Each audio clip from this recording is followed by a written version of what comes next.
નમસ્કાર વિદ્યાર્થી મિત્રો, કાર્બોક્સિલિક એસિડની બનાવટો ભણ્યા અને ત્યાર પછી કાર્બોક્સિલિક એસિડના ભૌતિક ગુણધર્મો ભણ્યા। હવે આપણે કાર્બોક્સિલિક એસિડની રાસાયણિક પ્રક્રિયાઓ શરૂ કરીએ। માં પહેલી પ્રક્રિયા આવશે કાર્બોક્સિલિક એસિડનો એસિડિક સ્વભાવ।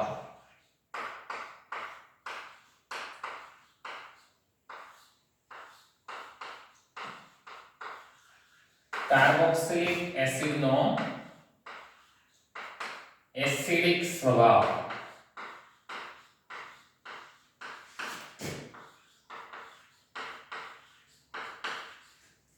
કાર્બોક્સિલિક એસિડ છે એ એસિડિક સ્વભાવ ધરાવે છે।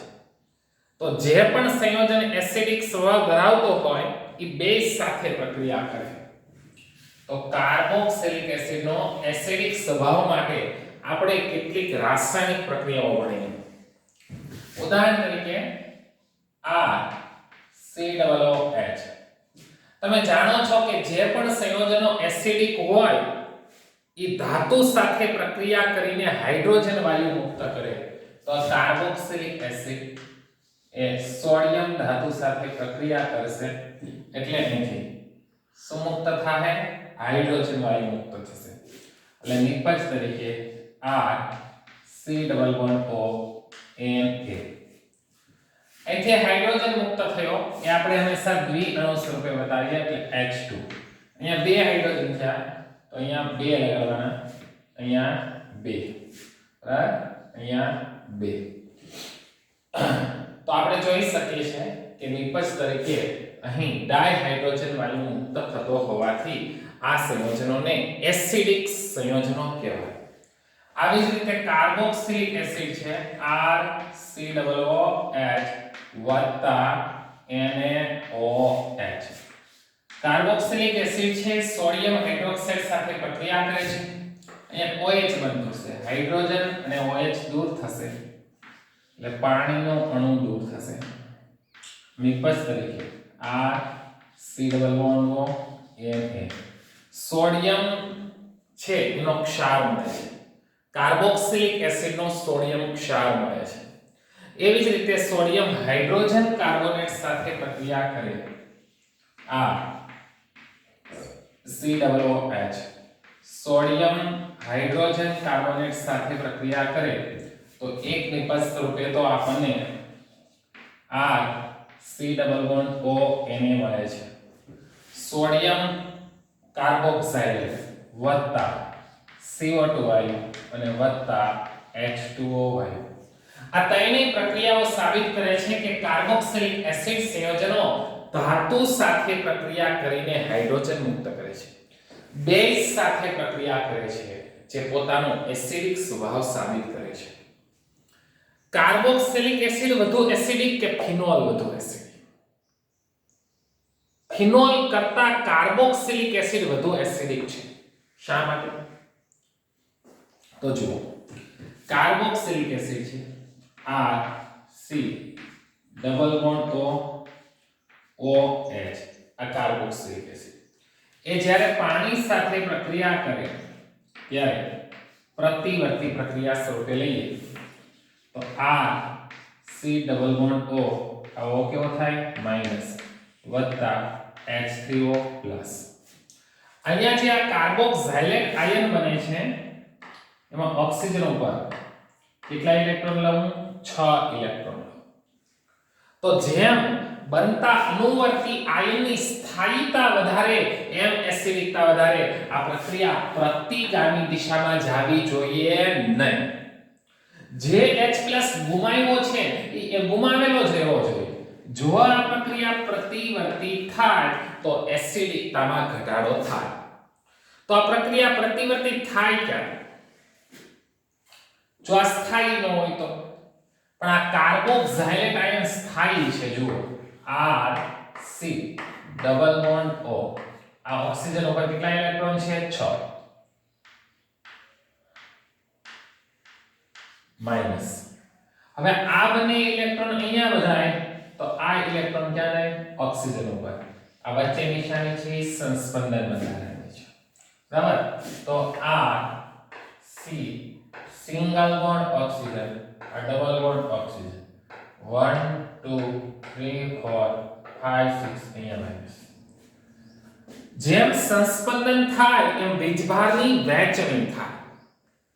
અહીંયા જે પણ ઋણ વીજભાર છે એ વધારે હોય તો સંયોજન અસ્થાયી કહેવાય, પણ વીજભાર વહેંચાઈ જાય તો જુઓ આ વીજભાર આ ઓક્સિજન ઉપર આ ઓક્સિજન ઉપર આ ઓક્સિજન ઉપર આ ઓક્સિજન સંસ્પંદન બંધારણો થતા હોવાથી કાર્બોક્સિલેટ આયનની સ્થાયીતા વધુ છે. તમે ફિનોલ આયન સરખામણી કરશો, તમે કહેશો સાહેબ ફિનોલ H+ ગુમાવીને જે ફિનોક્સાઇડ આયન બનાવે છે એમાં તો સંસ્પંદન વધુ થાય. માનો કે આ બે ઇલેક્ટ્રોન અહીંયા બનાવે, આ તૂટીને ઓર્થો સ્થાન ઉપર આવે તો ફિનોલ છે આ દ્વિબંધ વાળો ઓક્સિજન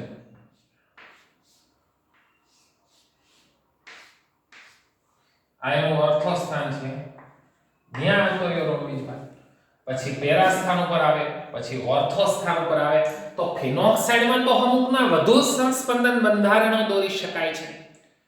તો મેં તમને એમ કીધું કે ફિનોલ કરતા કાર્બોક્સિલેટ આયન વધુ એસિડિક છે, કાર્બોક્સિલિક એસિડ વધુ એસિડિક છે. તો એનો મતલબ એમ થાય કે આ કાર્બોક્સિલેટ આયન વધુ સ્થાયી હોવો જોઈએ. શા માટે વધુ સ્થાયી હશે? કારણ કે આમાં ઋણ વીજભાર કયા પરમાણુ ઉપર છે? ફિનોક્સાઇડમાં સંસ્પંદન બંધારણો વધુ દોરી શકાય છે, પણ આ ઋણ વીજભાર કાર્બન પરમાણુ ઉપર આવે છે. આના પછીના બંધારણમાં નીચે કાર્બન ઉપર આવશે, અને અહીંયા ઋણ વીજભાર ઓક્સિજન પરમાણુ ઉપર છે. વિદ્યાર્થી મિત્રો, કાર્બોક્સિલેટ આયનમાં ઋણ વીજભાર વધુ વિદ્યુત ઋણતા ધરાવતા ઓક્સિજન પરમાણુ ઉપર છે.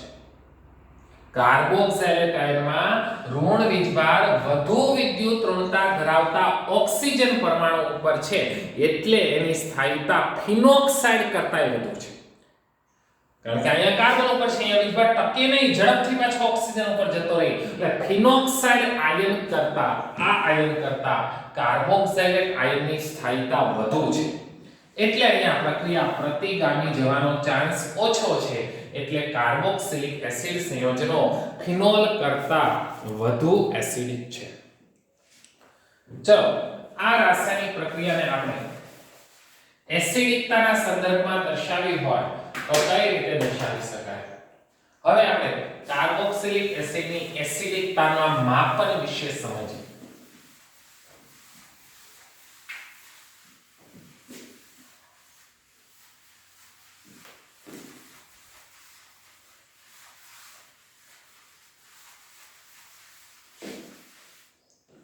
તો કાર્બોક્સિલિક એસિડ છે આ COOH એ પાણી સાથે પ્રક્રિયા કરે એટલે કાર્બોક્સિલેટ આયન બનાવે છે વત્તા હાઇડ્રોનિયમ આયન બનાવે છે. આ સંતુલિત રાસાયણિક પ્રક્રિયા માટે એમ લખી શકાય કે ઇક્વિલિબ્રિયમ બરાબર R COO- H3O પ્લસ ના છેદમાં R COOH અને H2O. પાણીની સાંદ્રતા અચળ છે માટે એને આ બાજુ લઈએ, એને સંતુલન અચળાંક સાથે લઈએ તો આને અહીંયા ભૂસી શકાય અને અહીંયા ગુણ્યા લખી શકાય પાણીની સાંદ્રતા H2O. આ કે સંતુલન અચળાંક અને આ પાણીની સાંદ્રતા એટલે એને એસિડનો વિયોજન અચળાંક Ka કહેવાય. તો અહીં જેમ વધુ પ્રમાણમાં હાઇડ્રોનિયમ આયન મુક્ત થયો હશે, હાઇડ્રોનિયમ આયનની સાંદ્રતા વધુ, એમ Ka ની સાંદ્રતા વધુ. કહી શકાય કે જે સંયોજનો માટે એસિડનો વિયોજન અચળાંક Ka નું મૂલ્ય વધારે એટલી એસિડિકતા વધારે. વિદ્યાર્થી મિત્રો, તમે સંતુલન ચેપ્ટરમાં ધોરણ 11 માં ભણ્યા હશો કે નિર્બળ એસિડનો વિયોજન અચળાંક Ka નાનો હોય છે, જ્યારે પ્રબળ એસિડમાં વિયોજન અચળાંક Ka ના મૂલ્ય ખૂબ ઊંચા હોય છે. તો કોઈ પણ સંયોજનની એસિડિકતાનું માપન જો Ka ના મૂલ્ય ઉપરથી થાય તો Ka નું મૂલ્ય જેમ વધારે એમ એસિડિકતા વધારે. હવે લઈએ pKa is equal to negative logarithm of Ka. એસિડિકતાનું સાચું માપન Ka ના આધારે નહીં પણ pKa ના આધારે નક્કી થાય. હવે Ka નું મૂલ્ય જેમ વધારે હોય એનો ઋણ લોગ લ્યો એટલે pKa નાનો થઈ જાય. pKa નું મૂલ્ય ઓછું એમ એસિડિકતા વધારે. હાઇડ્રોક્લોરિક એસિડ ના pKa નું મૂલ્ય 7 છે. હાઇડ્રોક્લોરિક એસિડ ના pKa નું મૂલ્ય 7 છે. ટ્રાઇફ્લોરોએસિટિક એસિડ જે સૌથી પ્રબળ છે, જો આ COOH, આ કાર્બન સાથે 3 ફ્લોરિન જોડી દો. ટ્રાઇફ્લોરોએસિટિક એસિડ એના pKa નું મૂલ્ય 0.23 છે. તો જુઓ આ કેવો થયો? સૌથી પ્રબળ એસિડ થયો. હજી બેન્ઝોઇક એસિડ અને એસિટિક એસિડ બરાબર ના pKa ના મૂલ્ય 4.19 અને 4.76 છે.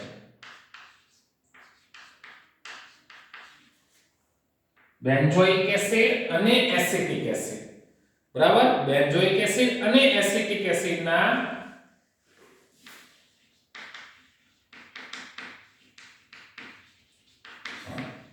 બેન્ઝીન ની ઉપર COOH અને એસિટિક એસિડ એટલે CH3COOH. તો આમાં સૌથી પ્રબળ એસિડ ટ્રાઇફ્લોરોએસિટિક એસિડ, એનાથી નિર્બળ બેન્ઝોઇક એસિડ અને એનાથી નિર્બળ એસિટિક એસિડ. જેમ pKa નું મૂલ્ય ઓછું એમ એસિડિકતાના મૂલ્ય વધારે હોય છે. જે પ્રબળ એસિડ સંયોજનો છે એના pKa ના મૂલ્ય 1 થી ઓછા હોય છે. એવા એસિડ પ્રબળ એસિડ કોને કહેવાય? તો કહી શકાય કે જેના pKa નું મૂલ્ય એ 1 કરતા ઓછું હોય છે. pKa નું મૂલ્ય 1 કરતા ઓછું એ સંયોજનોની એસિડિકતા વધારે હોય છે.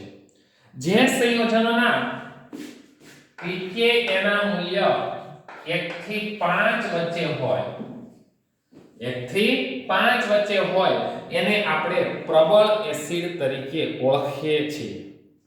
બરાબર? કેવા એસિડ? પ્રબળ એસિડ. હવે એવા સંયોજનો કે જેના pKa ના મૂલ્ય 5 થી 15 ની વચ્ચે હોય, જેના pKa ના મૂલ્ય 5 થી 15 ની વચ્ચે હોય એને નિર્બળ એસિડ સંયોજનો તરીકે ઓળખવામાં આવે છે. બરાબર? નિર્બળ એસિડ. અને pKa ના મૂલ્ય જો 15 થી પણ ઓછા હોય તો એને અતિ નિર્બળ એસિડ ને કેવા કહેવાય? અતિ નિર્બળ એસિડ તરીકે ઓળખવામાં આવે છે.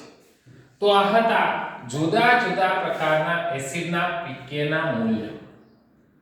હવે આપણે વિચારવાનું છે કે કાર્બોક્સિલિક એસિડની એસિડિકતા ક્યારે વધે અને ક્યારે ઘટે. કાર્બોક્સિલિક એસિડ છે ખનિજ એસિડ કરતા નિર્બળ એસિડ છે. બરાબર? પરંતુ તેઓ આલ્કોહોલ સંયોજનો અને સાદા ફિનોલ સંયોજનો કરતા પ્રબળ એસિડ છે. હવે આપણે કાર્બોક્સિલિક એસિડની એસિડિકતામાં કઈ રીતે ફેરફાર થાય છે એ આપણે સમજીએ. શું વાક્ય બોલ્યો કે કાર્બોક્સિલિક એસિડ એ ફિનોલ અને આલ્કોહોલ કરતા પ્રબળ એસિડ છે, પણ ખનિજ એસિડ એટલે નાઇટ્રિક એસિડ, સલ્ફ્યુરિક એસિડ કરતા નિર્બળ એસિડ છે. હવે ઇલેક્ટ્રોન વિથડ્રોઈંગ ગ્રુપ આ કાર્બોક્સિલિક એસિડ છે એમાંથી આ હાઇડ્રોજન છે એ આપણે મુક્ત કરવાનો છે. જેમ કાર્બોક્સિલિક એસિડ વધુ સરળતાથી H+ મુક્ત કરે એમ એની એસિડિકતા વધારે છે એમ કહેવાય. તો આપણે અહીંયા RCOOH જો R તરીકે જોડાયેલા સમૂહમાં, આલ્કાઇલ સમૂહમાં ઇલેક્ટ્રોન આકર્ષક સમૂહ હોય તો ઇલેક્ટ્રોન વિથડ્રોઈંગ ગ્રુપ, એને ગુજરાતીમાં કહેવાય ઇલેક્ટ્રોન આકર્ષક સમૂહ.